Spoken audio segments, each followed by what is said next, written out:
What's up, gang? It's the Business Planning Guru. Check me out, thebusinessplanningguru.com. I want to discuss today 3 things you guys should all include in your food truck business plans. So, my name is Nick Coriano. I've been writing business plans since 2012. Written over 1,000 business plans at this point, probably higher by the time you guys see this video. Probably about 20, 30 food truck trailer business plans. They're really picking up. It's 2021, just to date the video, March 29th. And the food truck business are picking up. So 3 tips. This is really going to help you guys. I'll give them to you right away. Number 1, you want to focus on the truck, the actual truck, and the signage. Right? The signage, wrapping the truck. I know it costs a lot of money, a lot of upfront money, and it may not be the thing you do right away, but it's super important. Number 2, limit your menu items. So when you can have a long list of items on your menu, but if they have the same ingredients, it actually it lowers your cost. So not just your menu items, it's really your ingredient list. You want to make sure your ingredient list is concise and you don't have too many things, because then it raises your startup costs. At the beginning you don't know what sells, so it increases your spoilage rate.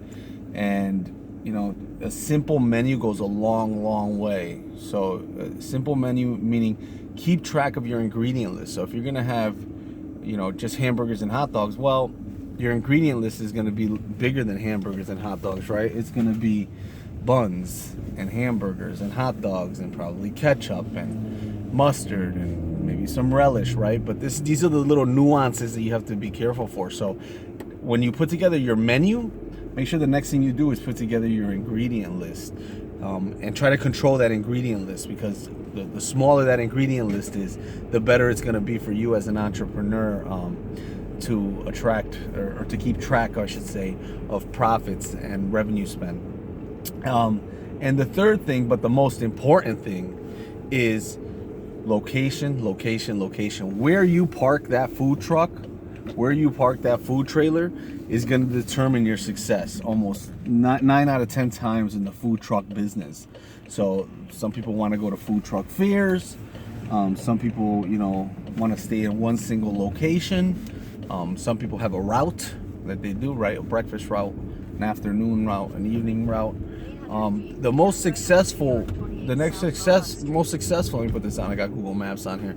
The most successful ones I've seen really get a high traffic location and have a simple menu. You have a high traffic location, one location where you're not moving it around all the time, because that also decreases the cost, right? Not having to actually move the trailer or the truck decreases the cost. They have a really good location, a simple menu, and then they wrapped it so it stands out. And what ends up happening is they're branding themselves, right? So it becomes the location. And that's essentially what you want to get to in the food truck business, right? Because a location when you're not known will make you. But when you're known, it really doesn't matter. You can park that thing anywhere and people will travel to it if you have a decent enough following, which you should be capturing on social. You should be capturing on like a Facebook or an Instagram, right? And wrapping the truck usually helps with this, because you're going to tell them to share a picture, or take a picture in front of the truck, right? If you mural the truck well enough, it'll be a place where people want to take pictures of, and it'll become a thing to share that on social media. So those are the 3 things you definitely want to include in a business plan for a food truck, or if you're in the food truck business, those are the 3 things that you definitely should have thought about already.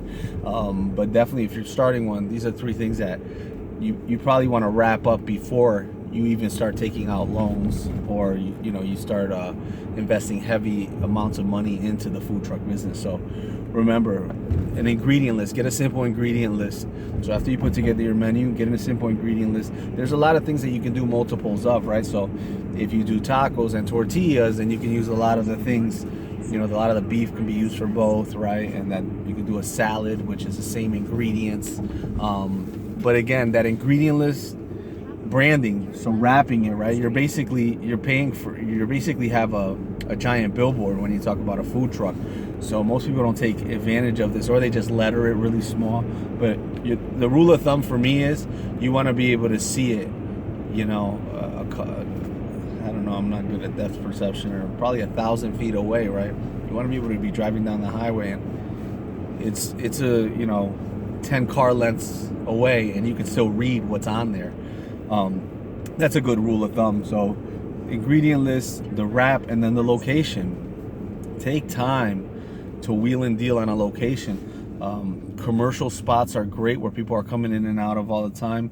You know, landlords right now, is 2021. A lot of commercial landlords have had a hard time because of COVID, so they may be more willing to let you pop up in a place that has, let's say, you know, a hardware store, a Home Depot, or a Walmart even. That would be fantastic, right?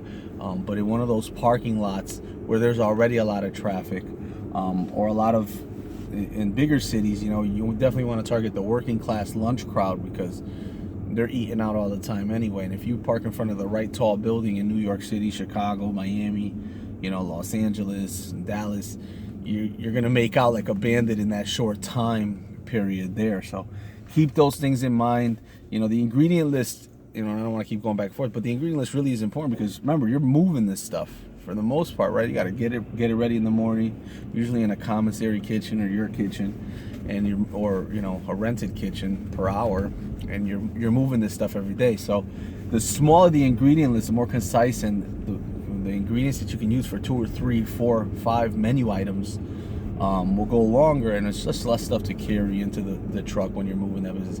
If you need a business plan or you need to form the LLC to start your food truck business, that's what I do for a living. I've helped over 1,000 clients. Like I said, I went to business school, went to law school, and it's what I do full time.